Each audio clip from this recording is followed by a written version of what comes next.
So if you're into awakening work, at some point you will have breakthroughs. Okay? The thing is, sometimes these breakthroughs show you very, very interesting things. And it almost feels like you see a little bit too much.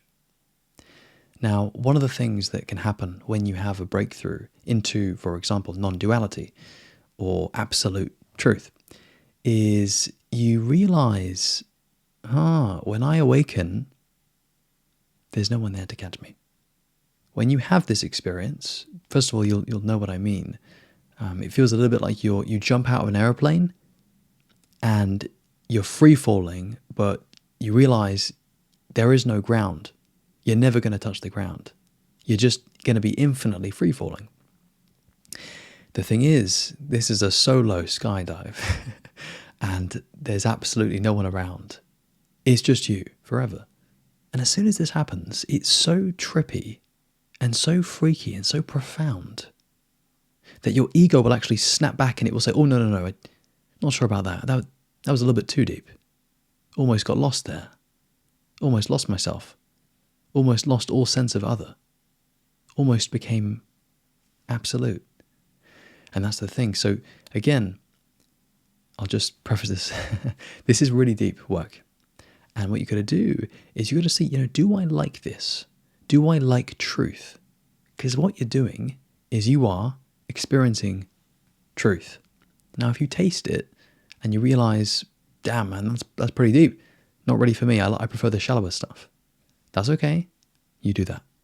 But if you are like me and you can actually appreciate the taste of truth, and yeah, it's a bit freaky, but you actually enjoy the profundity, and you say, no, I want to give myself over. I like being absolute. Now, you may still find it a bit freaky. The ego might be a bit shaken up, but you're not your ego. You've had enough experiences of your true self, higher self, your nature, to realize, I could listen to my ego and I could fear this experience, I could fear this truth, or I can learn to embrace it. I can tread slowly, I can tread lightly, and I can actually be with truth, or be truth, because really it's not even with, is it? It's just purely non-dual. And you can actually move into this experience and swim out into the deeper waters. And when you're experiencing it, it does genuinely feel like your feet can't touch the bottom anymore. It's that moment of like, oh shit. Like literally you're far out, And you will question this experience because you'll think, I'm not sure, I like to have someone there for me. I like to have a safety net. So another way of putting this is like, when you awaken, the safety net, you just fall right through it. I was going to say it's taken away or whatever, because what is the safety net? If you are really honest about it, it's just more illusion. Now, of course, what we're aware of here is it's very useful illusion. Like, it's necessary illusion. Necessary. It's important illusion if you want your sense of reality to remain consistent, for there to be a real sense of continuity. In other words, if you want reality to be real for you, which most egos do, then you're going to realize, this spiritual work, well, if I keep doing it, that safety net, that sense of life and reality, even that begins to crumble and it dissolves and it falls away. This layer of reality is like protecting your illusion. It's holding your sense of reality. But as that begins to dissolve and fall away, you experience truth. And again, the first time it happens, you're like, oh shit, what the fuck? But then, like, as it happens more and more, you start to mature a little bit. Now, my experience is like part of you never really gets over this. It's always going to be a mindfuck. The question is, do you like the mindfuck? If you're like me, you do. And so you're okay with it. You're like, all right, I'm going to surrender my mind and experience truth. Because your mind, if you're really honest, is the only thing that's keeping that layer of reality alive. It's what keeps the illusion up and like it's real. But if you have the courage to let go of your mind and the trust in the universe that you will still be there, because you will still be there, then you let go and you free fall. Now, you know what's fucking crazy? Just as I said free fall, I'm actually experiencing it right now. And I want to be really honest with you. I don't have abiding non-dual awareness. I'm not always in a non-dual state. No, man. But experiencing it now, how it feels, is profound and non-dual and absolute. It's just truth. Really, if I could speak silence, like if I could, that's it. That whatever I said there in the silence, that was it. Also, it's really worth saying, concentration. That's what helps you get it. And this happens all the time when I film, and when I'm looking into the camera, I experience lots of consciousness. Sometimes I don't, but sometimes I do. When I do, I realize, oh man, it's because I'm concentrated. Yeah, so you want to notice that, like, if when you have breakthroughs, when you have the slippery, trippy, non-dual experience of absolute experience, it's because you're concentrating. I'm sure you'll get me when I say, like, it happens when you expect it least. Because when you expect it least is when you're not thinking, when there's nothing on your mind, when you're just deeply present. There needs to be a real sharpness in your attention. No one would ever know if you had this experience. Only you could know, because your experience is absolute.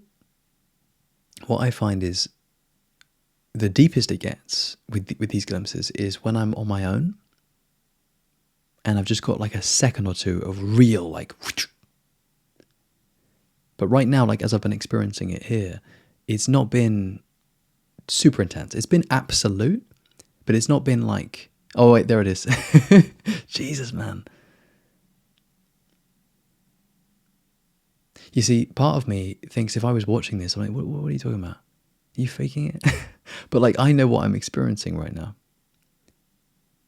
It's so hard. Oh man, this is the thing, man. It's really hard to communicate this, but if you know what I'm talking about, then you know. And I'm not putting tons of effort in to try and break it down super clear, because I'm relying on some of your intuition here. Also because the skill that is required to point at this is pretty high level. And right now I'm just enjoying it. And I can't be asked to explain it like that, to be honest with you. And also I'm still learning. What I would say as well is there are many different depths of this. So what's interesting is, in a couple of years' time, I'll probably look back at what I've been experiencing in the past few months as fairly shallow. In fact, I know that will happen. But now I'm just communicating the depth that I've experienced. But later that will be recontextualized. So the same for you. So if you're just, just about getting it, your glimpses, they're so fleeting. You can barely grasp them. They slip away so easily.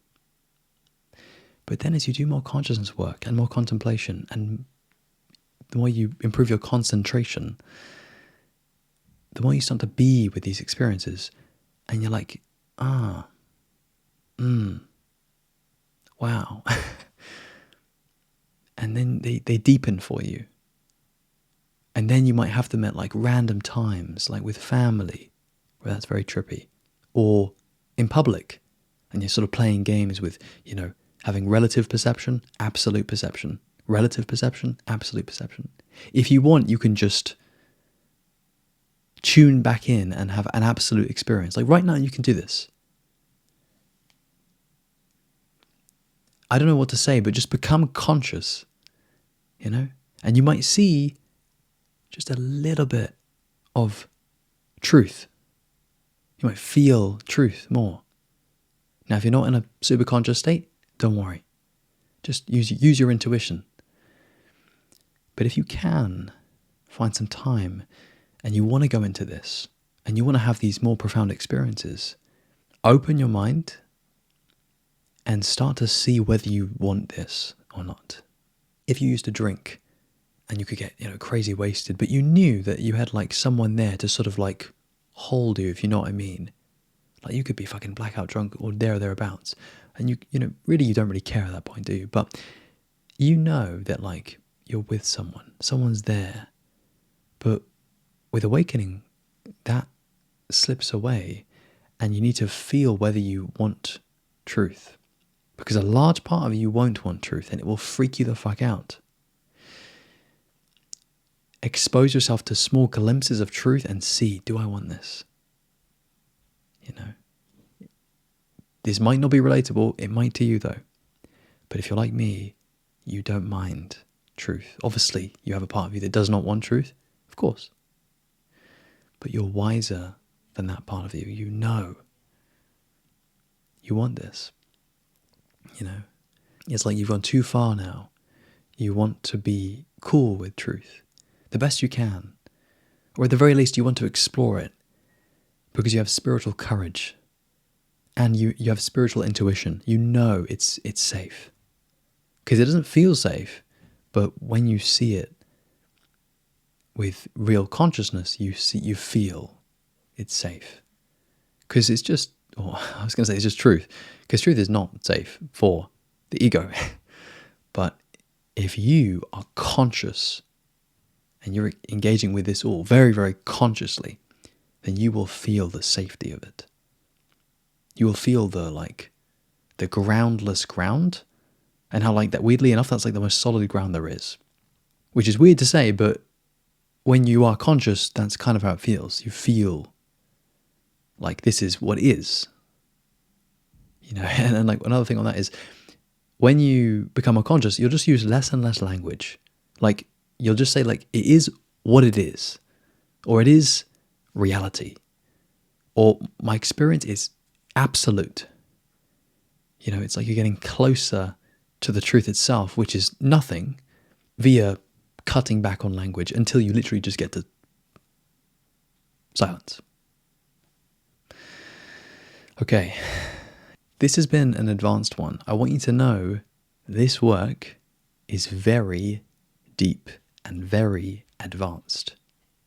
If you're not into it, cool. But if you've made it this far, man, into the video, and you're with me, and you're doing your best to understand, credit to you. But also, nice. Because you value truth, And I know it's cliche, man, but genuinely, the truth does set you free. It does. Do you want to be free? Of course you do, man. Of course you want to be free. Anyway, man.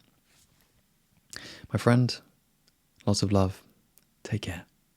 And as always, peace.